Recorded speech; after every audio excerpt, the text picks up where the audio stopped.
Hello students and welcome to Standard 9 English study sessions. How are you all? I hope that you all are studying properly at home. But you might be missing the school. Yes, everybody is missing the school, and do you know one thing? We are also missing you too much, dear students. Fine. So in today's section, we are going to see lesson number 1.3, have you ever seen, which was a poem.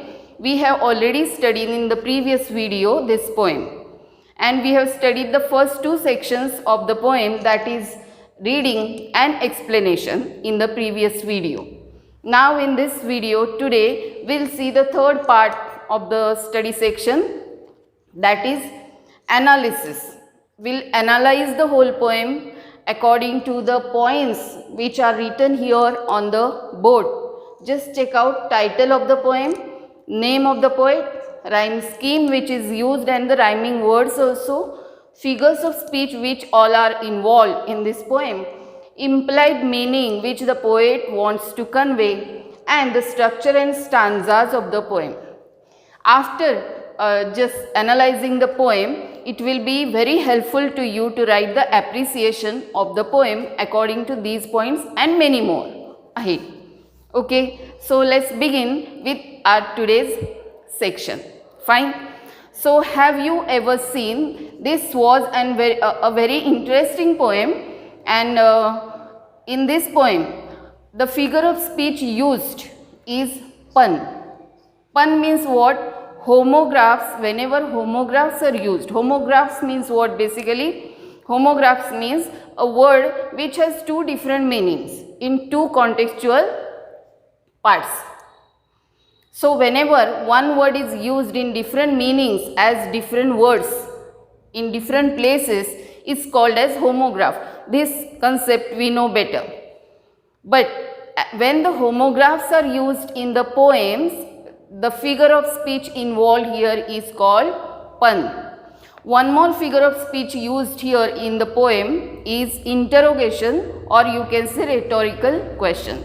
Means a question is asked here not for the purpose of answer, but making the poem interesting, more interesting. That is the purpose. Here the poet does not expect any answer from you.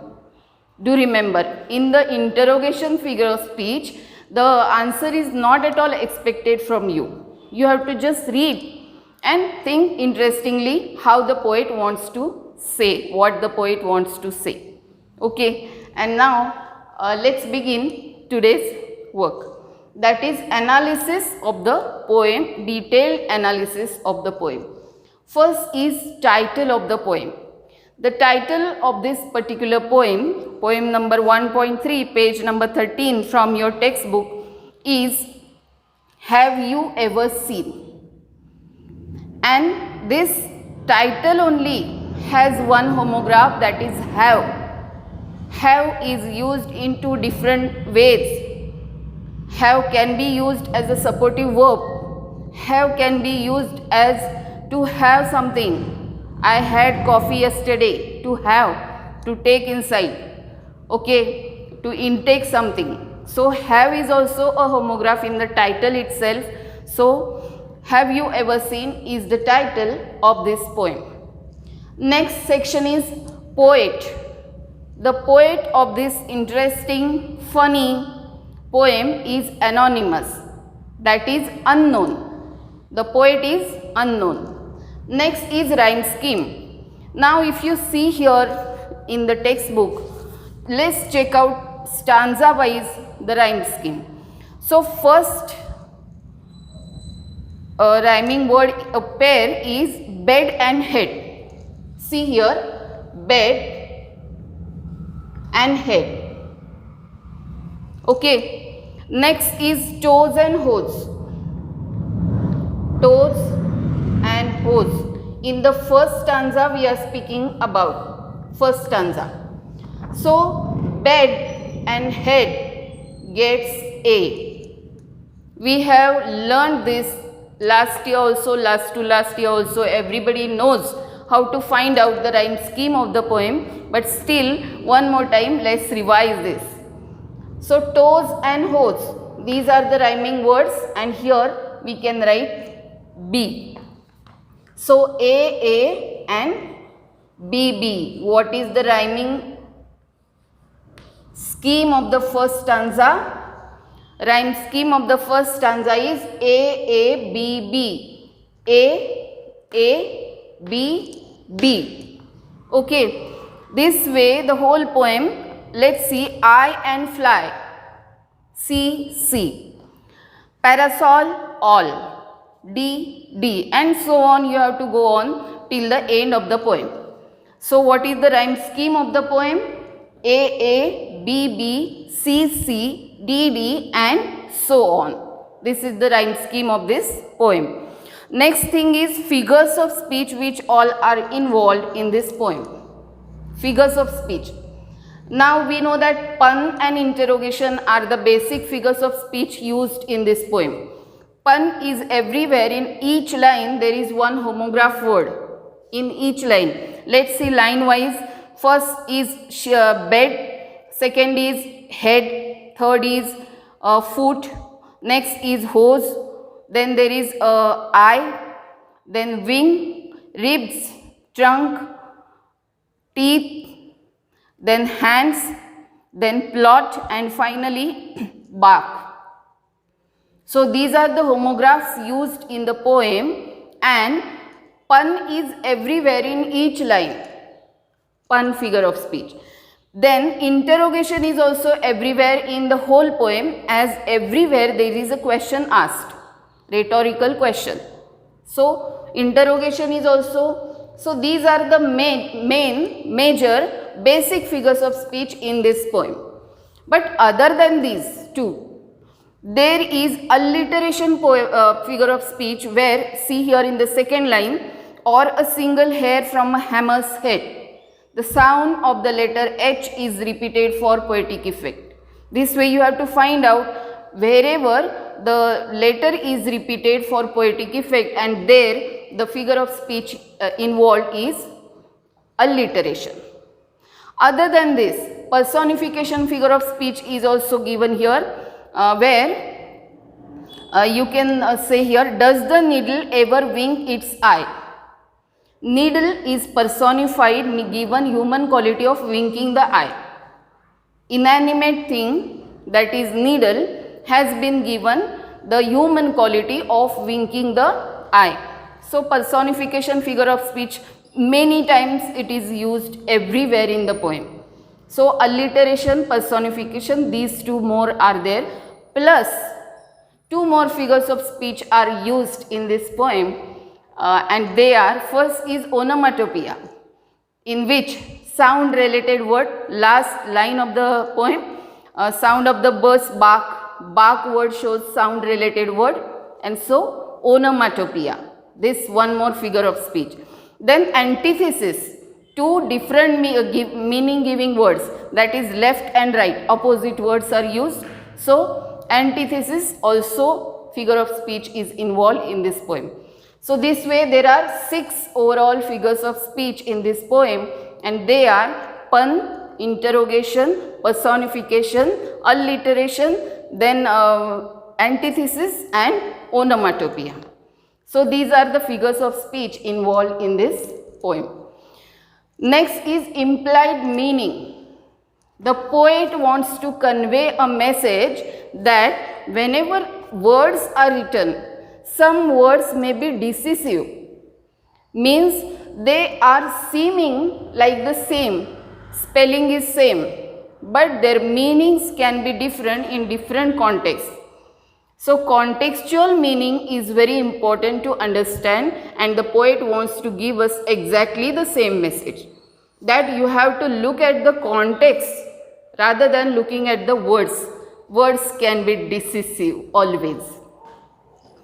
Then next and last part is structure and stanzas. Now see here, there are 4 lines in each stanza.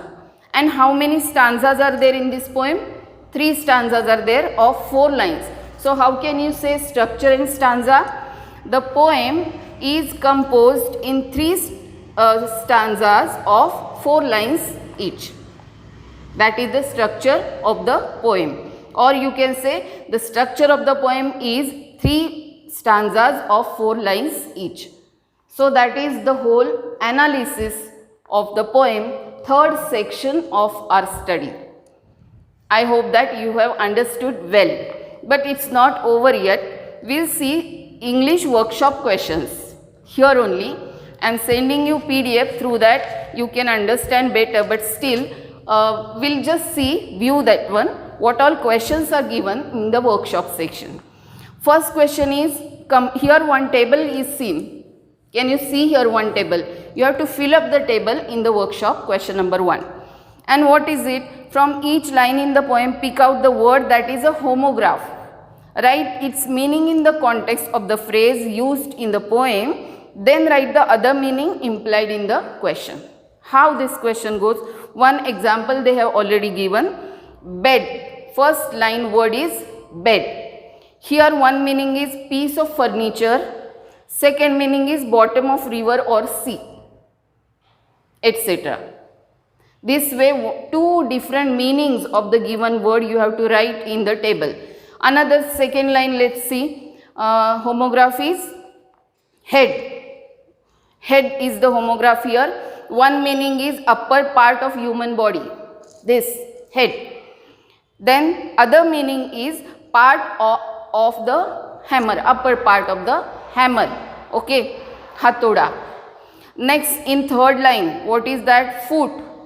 Foot means the part of leg of human body, and another meaning is base of a mountain.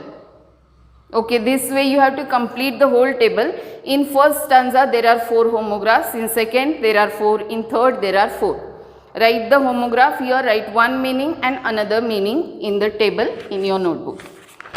Next, question number 2 is, write 2 lines from this poem which you find most humorous. Humorous means funny. Any 2 lines of your own choice. It's not compulsory that you have to write so and so line only. Here you can write any line of your own choice. So write 2 lines, and another thing is given, justify your choice. Why did you like this particular line only? Why? What is there special in the line, and accordingly you have to justify your answer. That is question number 2. Question number 3 will be under workshop, that is question number 5 from the workshop here on textbook page number 14. And what is it? Complete the sentences, or rather you can say fill in the blanks. Given in the bracket the words choose properly, wisely, carefully, and then fill in the blanks. They are also homographs, do remember. And so according to the meaning, contextual meaning, whatever meaning is expected here, accordingly fill up the words. These are the 3 questions under workshop section. Under language study section, this find from the poem 3 examples of each. Question number 3 from this textbook. That will go under language study section. Interrogation, pun, personification and alliteration. 4 only have been given. Find out and write over there. Okay. And one more extra question, surprise question I have given to you, and you will complete that also. I hope that you have understood the poem well, but I have one doubt about you, whether you all are reading properly or not. Every time I am giving one question of reading skills which you are expected to complete. You must read some extra, other than your textual part. You must read something, interesting books. Here in this poem, one book is given, you are expected to read. It's not needed that you have to purchase the book. You can read that online also. The facility is available nowadays. So just use that one. Okay. And I hope that everything is clear to you today. So thank you very much.